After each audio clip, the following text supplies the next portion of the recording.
रात के 10 बजे का समय था। महिमपुर गांव के घने जंगल में अजीब सा सन्नाटा छाया हुआ था। चील और कौवे की आवाजें थोड़ी बहुत इस सन्नाटे को भंग करने में कामयाब हो रही थी। इसी बीच कोई तेज तेज कदमों के साथ गांव की तरफ बढ़ रहा था। हे भगवान, मुझे यहाँ से सही सलामत गांव पहुंचा देना। अगर मेरी बीवी की अचानक तबीयत न खराब होती तो मैं इस रास्ते से कभी नहीं जाता।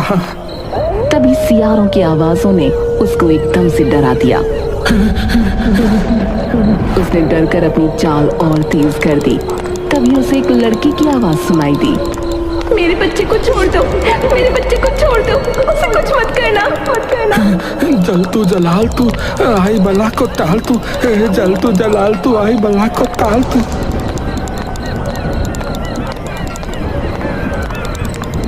तभी पीछे से किसी ने उसके कंधे पर हाथ रखा और उसकी सांसें रुक गईं।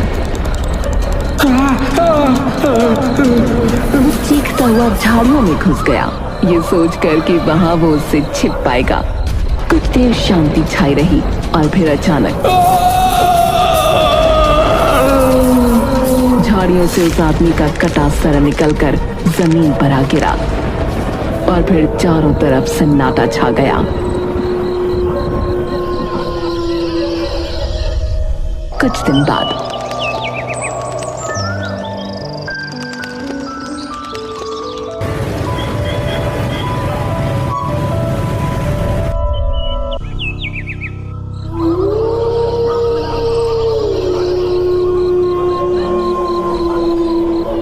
एक कार तेज रफ्तार के साथ महिमपुर रोड से गुजर रही थी। रास्ता काफी सुनसान था। दोनों तरफ घना जंगल और उसके बीच से होती हुई एक पतली सड़क। प्रथमेश ड्राइव कर रहा था और पारुल उसके बराबर में बैठी थी। जानवी और इश्मित बैक सीट पर बैठे थे। ओ भाई, अब तो मैं इनको कॉल भी करेगा या फिर उसके गांव पहुंचने के बाद ही उसे पता चलेगा कि हम उससे मिलने आ रहे हैं। सोच तो ये रहा हूं यार। तभी गाड़ी एक चौराहे पर पहुंची और प्रथमेश ने ब्रेक लगा दिए। यार ये देखो, ये सामने तो 2 मोड़ है, किसी पर कोई बोर्ड या माइलस्टोन भी नहीं लगा हुआ है। अब तो मयंक को कॉल करना ही पड़ेगा यार। ये कहकर प्रथमेश ने मयंक को कॉल लगाया। मयंक कुछ समय अपने पिता के साथ बैठा बातें कर रहा था। हेलो हेलो मयंक, अरे कैसा यार तू तो यार गांव जाकर हमें भूल ही गया भाई। अरे ऐसी बात नहीं है यार, मैं तो हर दिन तुम लोगों को याद करता हूँ। अब तो तुम लोग भी फ्री हो, तुम लोग यहीं आ जाओ ना यार गांव में। हाँ भाई, हम तेरे ही गांव आ रहे हैं, तो फिक्र क्यों कर रहा है? अच्छा, क्या सच में? कब आ रहे हो तुम लोग? अरे हम तो यार तेरे गांव के लिए दोपहर में ही निकल गए थे यार। यहाँ ये महिमपुर रोड पर ही ना एक चौराहा आया हुआ है यार, इस पर आगे 2 रास्ते जा रहे हैं। अब हमें समझ में नहीं आ रहा है कि आगे किस रास्ते पर बढ़ा जाए।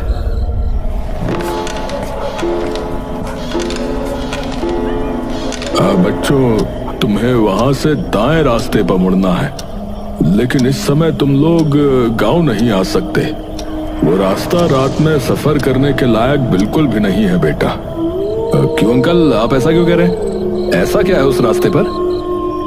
वहाँ चेटकिन का साया है, एक डायन जो पिछले 6 साल से रात के समय उस रास्ते पर और आसपास के पूरे जंगल में जो है ना वो भटकती है बेटा, और वहां से गुजरने वाले हर राहगीर को समाप्त कर देती है बेटा।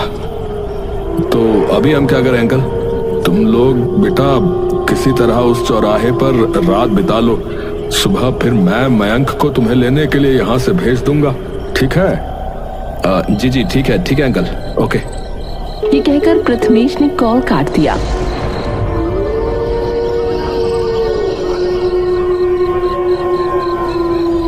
चेटकिन, यार मुझे तो उसके नाम से ही डर लग रहा है। ठीक है, सुबह तक यहीं रुकते हैं।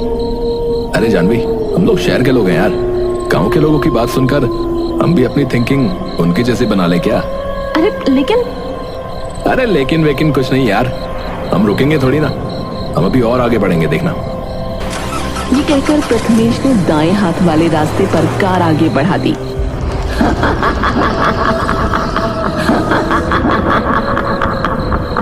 यार, ये रास्ता तो बहुत ही ज्यादा सुनसान दिख रहा है। तभी अचानक से उनकी गाड़ी के सामने एक काली बिल्ली गुजरी। अरे प्रथमेश ने उस बिल्ली को बचाने के लिए स्टीयरिंग घुमाया और गाड़ी एक पेड़ से टकरा गई।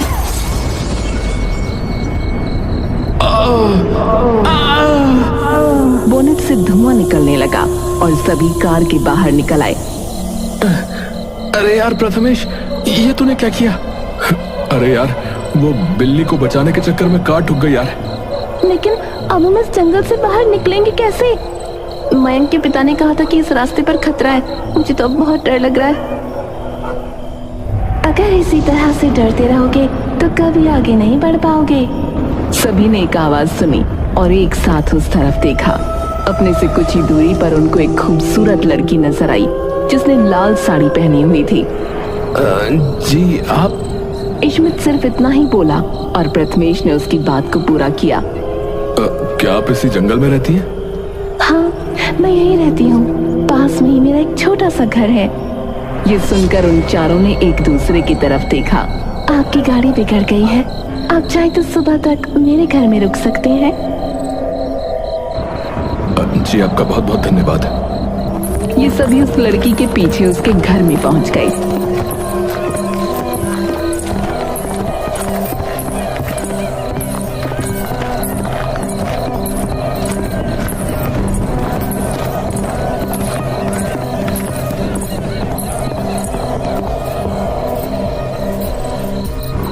आप सभी अब आराम कर लें, यहाँ बिल्कुल सुरक्षित है। वैसे आप इस जंगल में ही रहती हैं, तो उस चेटकिन के बारे में तो जरूर कुछ जानती होंगी। हम जहाँ जा रहे हैं उनके मुंह से हमने किसी चेटकिन के बारे में सुना है। हाँ, कुछ कुछ उसके बारे में जानती हूँ। तुम लोग सुनना पसंद करोगे? हाँ जी बिल्कुल। ये बात 6 साल पहले की है।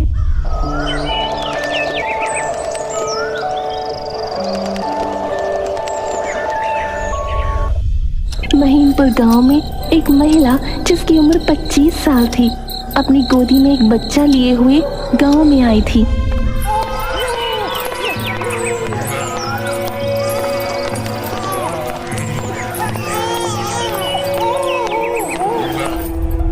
उसके चेहरे पर घूंघट था, लेकिन उसके आकर्षण से उसकी उम्र 25 साल लग रही थी। अरे ये कौन है? गांव के कुछ लोग और मुखिया उसके करीब पहुंचे।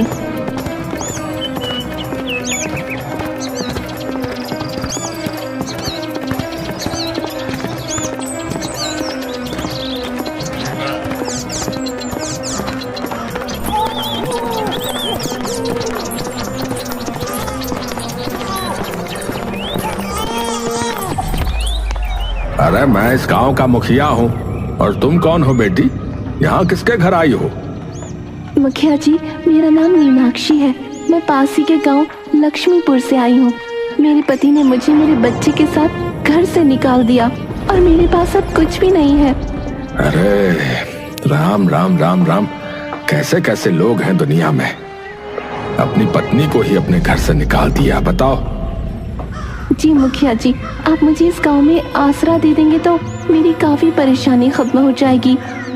ठीक है मीनाक्षी, गांव के बॉर्डर के पास एक कुटिया है, तुम उसमें अपने बच्चे के साथ रह सकती हो।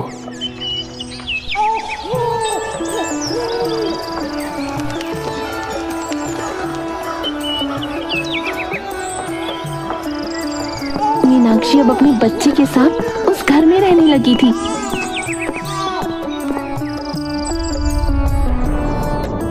लेकिन उसके रहने के ठीक बाद से ही गांव के बच्चे रहस्यमयी तरह से गायब हो जाते थे और उनकी लाश जंगल में बहुत बुरी हालत में पड़ी मिलती थी। मेरा बेटा! ऐसा काफी दिनों तक चलता रहा। मीनाक्षी हमेशा अपने बच्चे को गोद में रखती थी और वो बच्चा न जाने क्यों न कुछ बोलता न ही रोता था। उसकी आवाज किसी ने नहीं सुनी थी। एक शाम जब वो अपने घर पर बैठी थी, गांव का एक आदमी मोहन उसके पास पहुंचा।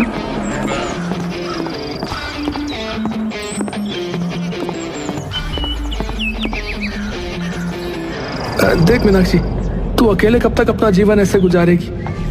तू एक काम करना, तू मुझसे ब्याह कर ले और मेरे साथ मेरे घर पर रानी बनकर रहना। वो मीनाक्षी को अजीब तरह से देखते हुए कह रहा था। मोहन जी, आप अभी के अभी यहाँ से निकल जाइए, वरना मैं मुखिया जी से आपकी शिकायत कर दूंगी। अरे एक तो मैं तेरी जिंदगी बनाना चाहता हूँ है, और तू मुझ पर ही भड़क रही है। जा पड़ी रही इस छोटी सी कुटिया में। ये कहकर मोहन झुंझलाता हुआ वहां से चला गया। उस दिन के 2 दिन बाद रात के समय गांव में रहने वाले संदीप और उसकी पत्नी चीखते हुए अपने घर से निकले। मुन्नी, दीपू, तुम कहाँ हो बच्चों? उनकी आवाज सुनकर गांव के सभी लोग अपने घरों से निकले।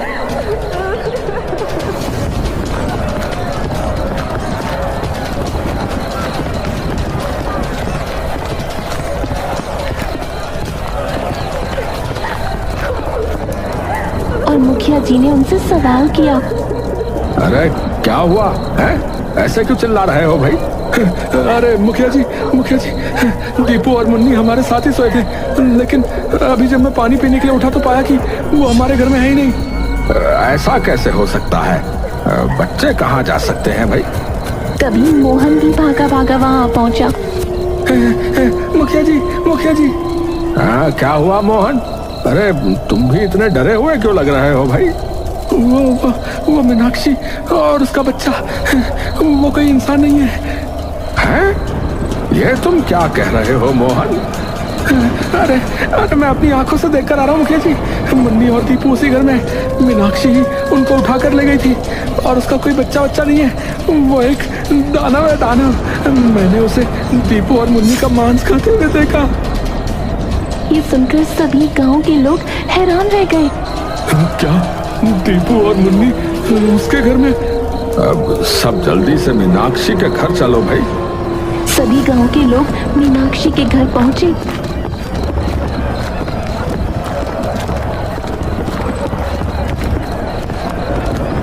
उन्होंने देखा कि दीपू और मुन्नी दोनों मृत अवस्था में पड़े हैं। उनके पास ही मीनाक्षी और उसका बच्चा सो रहे हैं और उस बच्चे के मुंह पर खून भी लगा हुआ था। दीपू, मुन्नी। उसके माँ बाप के मुंह से दर्द भरी आह निकली और वो अपने बच्चों से लिपटकर रोने लगे। ये देखकर मीनाक्षी भी नींद से जागी और सामने का मंजर देखकर वो हैरान रह गई।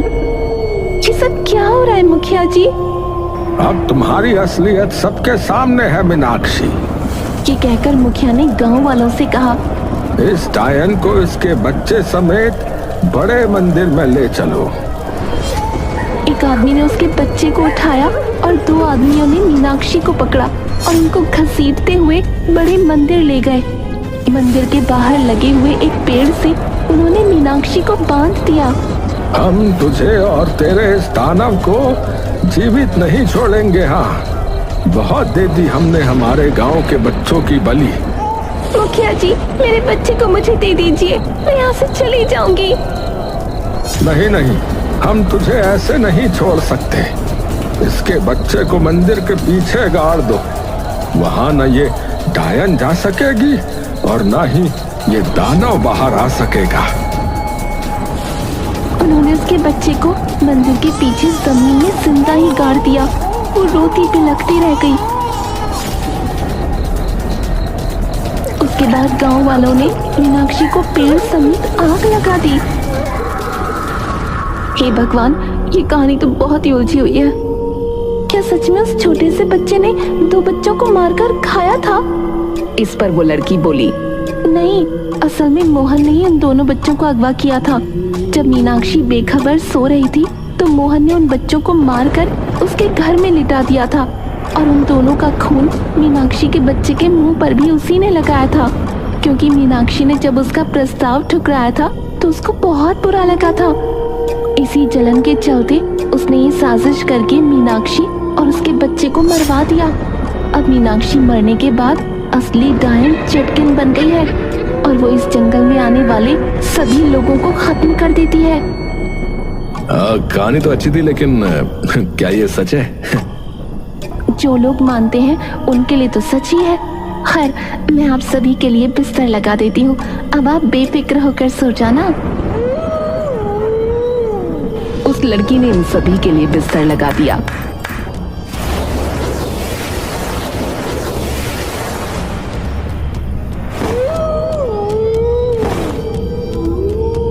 और ये चारों गहरी नींद में सो गए। इन चारों को सोता हुआ देखकर वो लड़की रहस्यमयी तरह से मुस्कुराने लगी। रात के करीब 3 बजे प्रथमेश के कानों में एक आवाज गूंजी। उसकी आंख खुल गई। चबड़ चबड़ की वो आवाज ऐसी लग रही थी जैसे कोई जानवर किसी मांस के टुकड़े को चबा रहा है। प्रथमेश ने उठकर देखा तो इश्मित के पास वही लड़की बैठी थी। प्रथमेश की तरफ उसकी पीठ थी। वो समझ नहीं पा रहा था कि वो क्या कर रही है। अरे सुनिए, आप इश्मित के पास बैठी क्या कर रही हैं? जब उसने कोई जवाब नहीं दिया तो प्रथमेश को ये अटपटा लगा। वो उठकर उसके पास गया और सामने का मंजर देखकर उसकी रूह कांप उठी। वो लड़की जो कुछ देर पहले बहुत खूबसूरत दिख रही थी, अब वो एक भयानक डायन बन चुकी थी। उसके शरीर की रंगत नीली हो चुकी थी। उसके पंजे खूंखार हो चुके थे। उसकी आंखें लाल लाल चमक रही थी। वो इश्मित के कंधे से मांस चबा चबा कर खा रही थी और उसके होठों के इर्द गिर्द इश्मित का खून लगा था।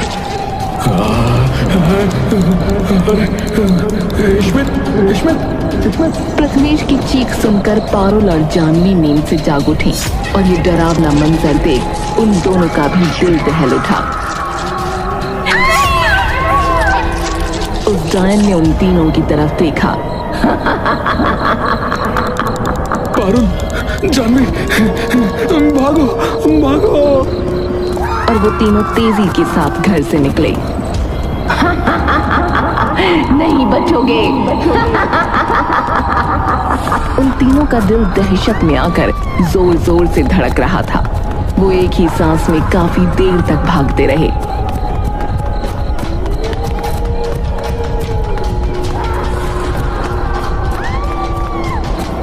और फिर थककर एक जगह सांस लेने के लिए रुके। वो अचानक से डायन कैसे बन गई? इसका मतलब है कि वही चेटकिन है। वो किसी और की नहीं बल्कि अपनी ही कहानी बता रही थी।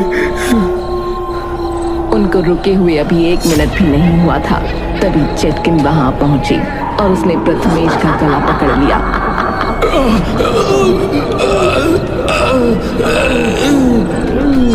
पारुल प्रथमेश को उससे छुड़ाने के लिए आगे बढ़ी। छोड़ इसे!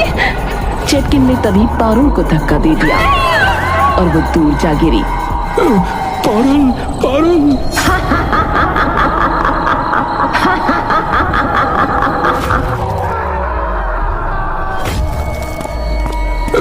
पारुल, पारुल।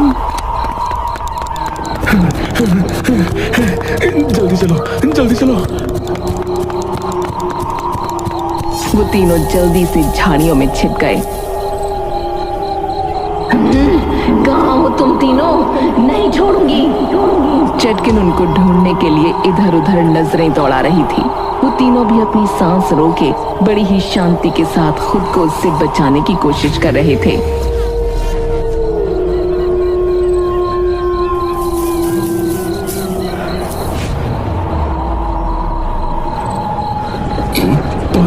जानवी, चुप रहना, वो जा रही है। चटकिन आगे निकल गई। अब उन तीनों ने चैन की सांस ली। पारुल, वो देखो। उनको दूर एक रोशनी नजर आई। गौर से देखने पर पता चला कि वो एक मंदिर है और उसी के अंदर बल्ब जल रहा है। मंदिर। चलो हम जल्दी से मंदिर में चलते हैं। उसके अंदर हमें कोई खतरा नहीं है। हाँ, चलो।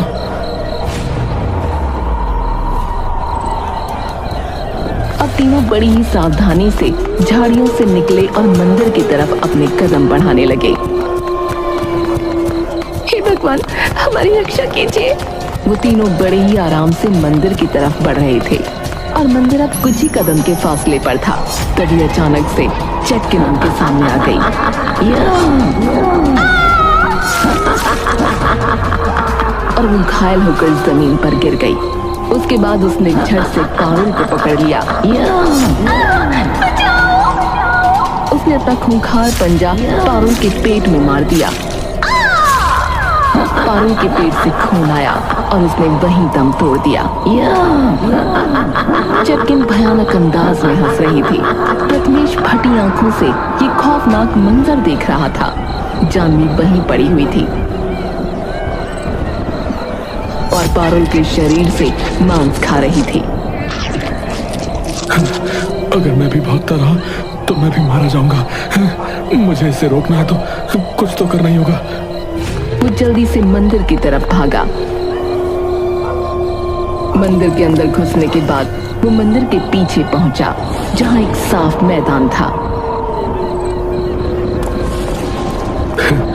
इसकी आखिरी इच्छा थी कि ये अपने बच्चे को गोद में ले और फिर यहाँ से दूर चली जाए। ये कहकर प्रथमेश ने पास ही पड़ा फावड़ा उठाया और खुदाई शुरू की।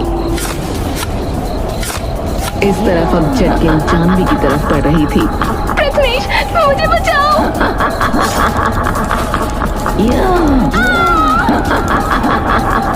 प्रथमेश के कानों में जानवी की आवाज टकराई तो उसने अपनी स्पीड बढ़ा दी और अब उसे एक बच्चे का कंकाल नजर आया। हाँ, यही है। मुझे छोड़ दो मुझे। हमने तुम्हारा क्या बिगाड़ा है? चटकिन तेजी से जानवी पर झपटी और उसने उसके पेट को खरोंचना शुरू कर दिया। जानवी को बहुत दर्द हो रहा था। उसके पेट से खून निकलने लगा। चटकिन भयानक अंदाज में हंसी। उसने अपना खूंखार पंजा हवा में उठाया और जानवी को वो मारने ही वाली थी कि तभी रुक जाओ मीनाक्षी। उसने देखा कि प्रथमेश अपने हाथ में एक बच्चे का कंकाल लिए खड़ा है, जिसके गले में वही लॉकेट था जो वो अपने बच्चे के गले में डालकर रखती थी। ये देखो तुम्हारा बच्चा। तुम इसी को पाना चाहती थी ना। ये देखो। ये सुनकर चटकिन के चेहरे पर आया गुस्सा खत्म हो गया। उसकी आंखों से आंसू बह निकले। वो प्रथमेश के पास पहुंची और उसने अपने बच्चे के कंकाल को हाथों में ले लिया। और धीरे धीरे वो धुआं बनकर हवा में गायब हो गई।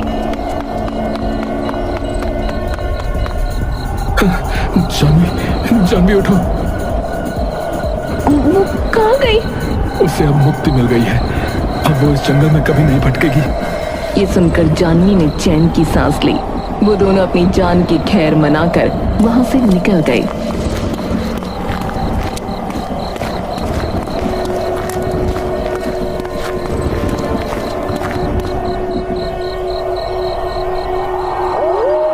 कुछ दिन बाद राजेश साइकिल पर सवार गांव की एक गली से गुजर रहा था। अरे आज तो चंपा का पति शहर गया हुआ है। आज उससे बात करने का एकदम सही मौका है। कुछ ही देर में वो चंपा के घर पहुंचा और उसके दरवाजे को पीटने लगा। चंपा चौंकते हुए नींद से जागी। कौन है? अरे मैं हूँ चंपा। अरे राजेश है। राजेश भैया, इस समय मैं घर पर अकेली हूँ। मुकेश शहर गए हुए हैं। आपको उनसे मिलना है तो 2 दिन बाद आना। अरे चंपा, अरे उससे नहीं। अरे मुझे तो तुमसे मिलना है, तुमसे। ये कहते हुए उसके चेहरे पर शैतानी मुस्कान छलक आई। तभी अचानक से उसको अपने पीछे से एक आवाज सुनाई दी। अगर बात ही करनी है तो मुझसे बात कर सकते हो राजेश। ये भयानक आवाज सुनकर राजेश ने जैसे ही पलट कर देखा तो चटकिन अपने भयानक अवतार में उसके सामने खड़ी थी। चटकिन, तुमको तो मुक्ति मिल गई थी ना। और तुम गांव में कैसे आ सकती हो? मिल गई है, लेकिन जब भी गांव की किसी भी महिला पर कोई मर्द गंदी नजर रखेगा तो चटकिन वापस आएगी। ये कहकर वो राजेश पर झपट पड़ी। राजेश की आखिरी चीख।